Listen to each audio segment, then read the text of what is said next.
Thank you very much. So we have good news. We've reached a deal. It's a good deal for everybody, I believe.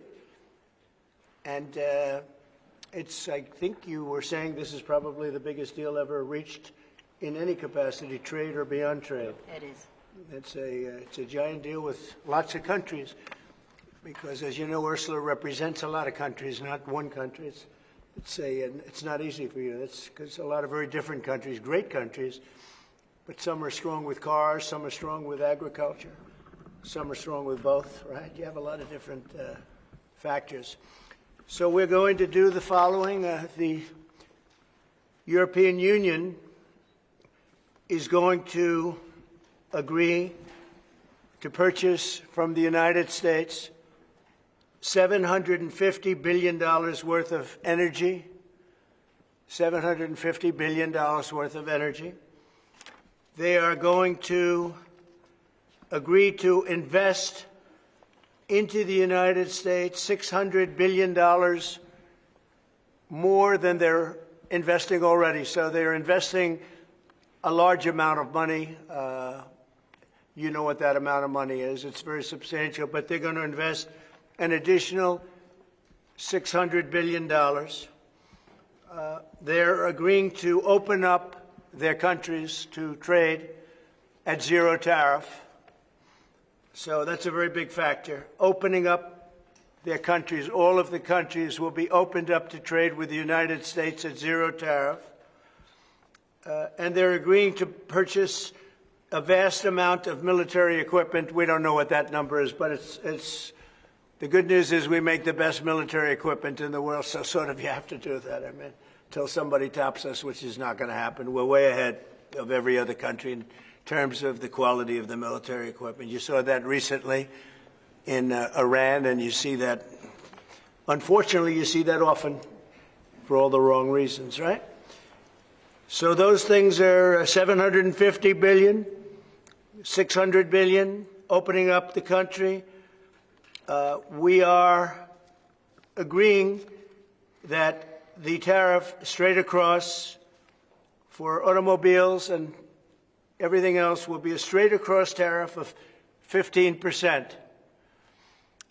So we have a tariff of 15%.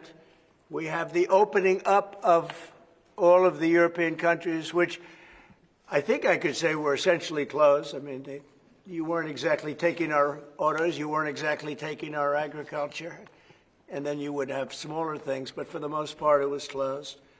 And now it's open. It's open for our companies to go in and do a good job with it. I think you'll like them. I think you'll like it. And we will, very importantly, they'll be investing a lot of money, but the military is a big number, but that's one number we're not determining. It's going to be whatever it is, but they're going to be purchasing hundreds of billions of dollars worth of military equipment. They're very important. They're going to purchase $750 billion worth of energy. So that's going to be great.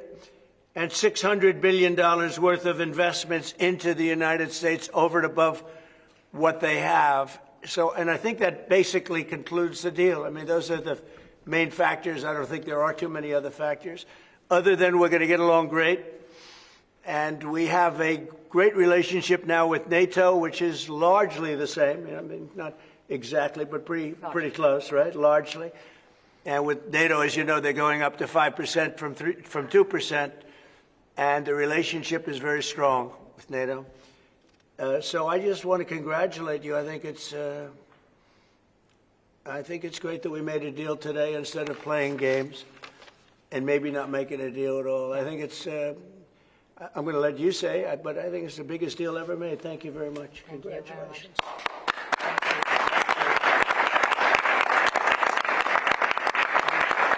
Yeah, thank you.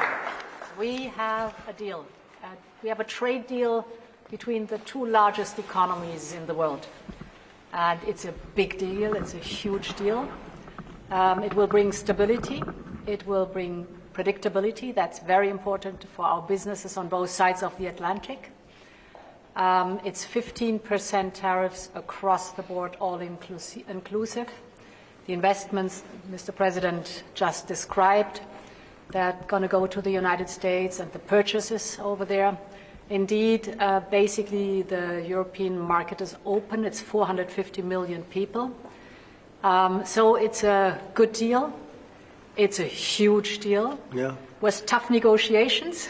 I knew it at the beginning, and it was indeed very tough, but we came to good conclusions for both sides. So again, congratulations and many thanks. Thank you very much. Thank you. Do you have any questions? How did you come to a deal so quickly? Did the European Union come there and get I think we both wanted to make a deal. You said something that is very important. It's going to bring us closer together. I think this deal will bring us very close together, actually.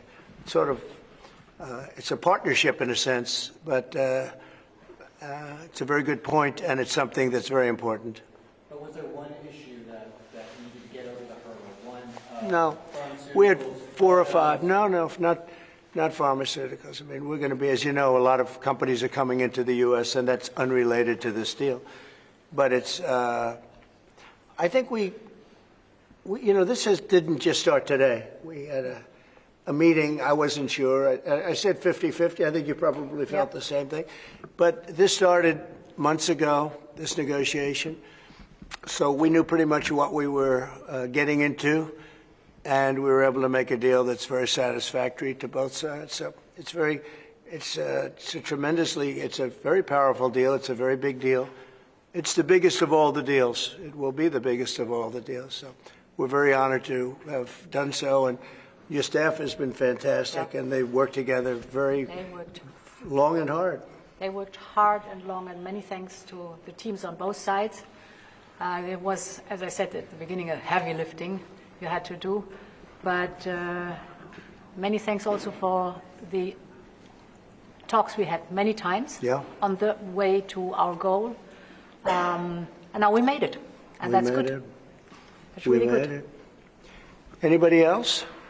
Yes, ma'am. I have a question for the EU Commission President. What are the U.S. concessions? What is the U.S. giving up in the deal, if anything? So the starting point was an imbalance, a surplus on our side and a deficit on the U.S. side. And we wanted to rebalance the trade relation. And we wanted to do it in a way that trade goes on between the two of us across the Atlantic, because the two biggest economies should have a good trade flow between us. And I think we hit exactly the point we wanted to find. Rebalance, but enable trade on both sides, which means good jobs on both sides of the Atlantic, means prosperity on both sides of the Atlantic, and that was important for us.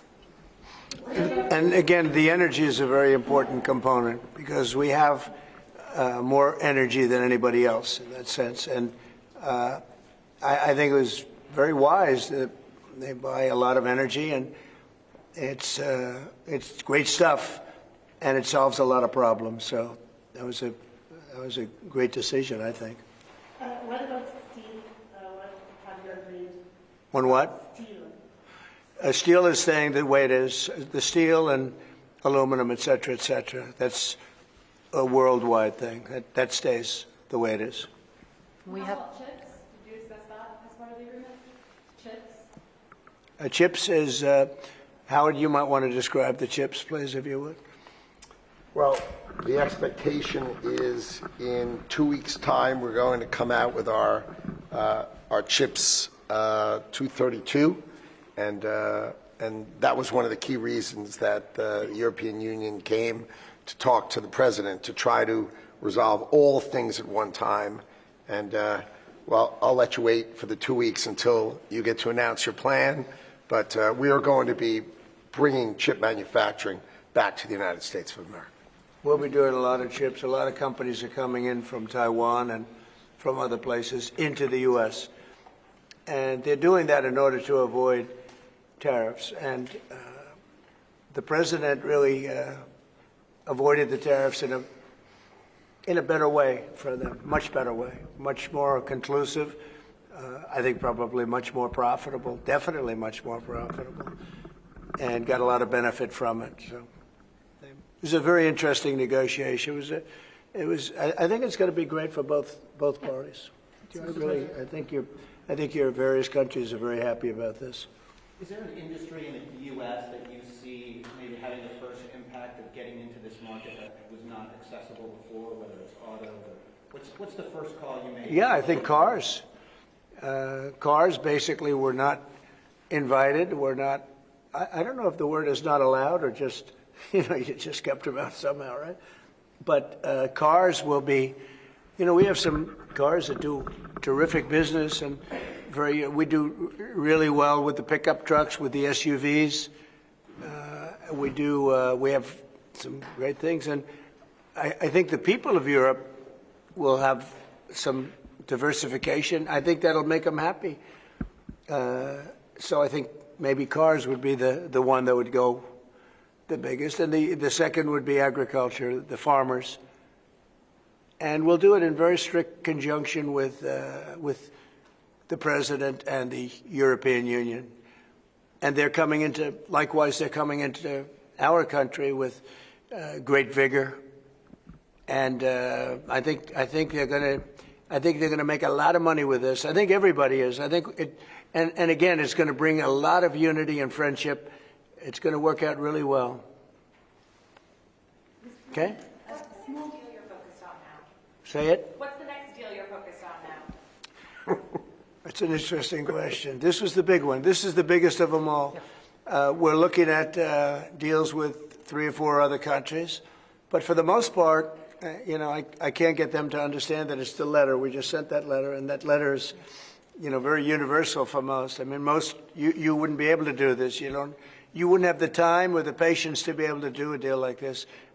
Most of the others are going to be a certain tariff, and we're going to keep it as low as we can. They're generally smaller countries or countries we don't do much business with. But that they've already received, to a large extent, they've received a letter. They'll probably receive a letter of clarification or a confirmation type letter, which will go out sometime during this week, prior to August 1st. And the tariffs will start being paid by those countries prior to August, on August 1st and beyond. Okay? Mr. President, was part of the rush to get this deal done to knock the Jeffrey Epstein story out? Oh, you got to be kidding with that. No, had nothing to do with it. Only you would think that. That had nothing to do with it. Which is good for European business and American business. Businesses in this country, particularly small businesses, are closing at a record rate. And you're seeing the Prime Minister tomorrow, Keir Starmer. What does he need to do to help British business in this country? I think everybody's going to be happy with this. The Prime Minister of the UK, while he's not involved in this, will be very happy because, there's a certain unity that's been brought there too. We have a separate deal with them, but I think he's going to be very happy to know. Look, he's friendly with all of you. I think he's a very good man, and he's going to be very happy to see what we did. I think UK is going to be very, very happy. Thank you all very much. Appreciate it. Thank you. Thank you very much.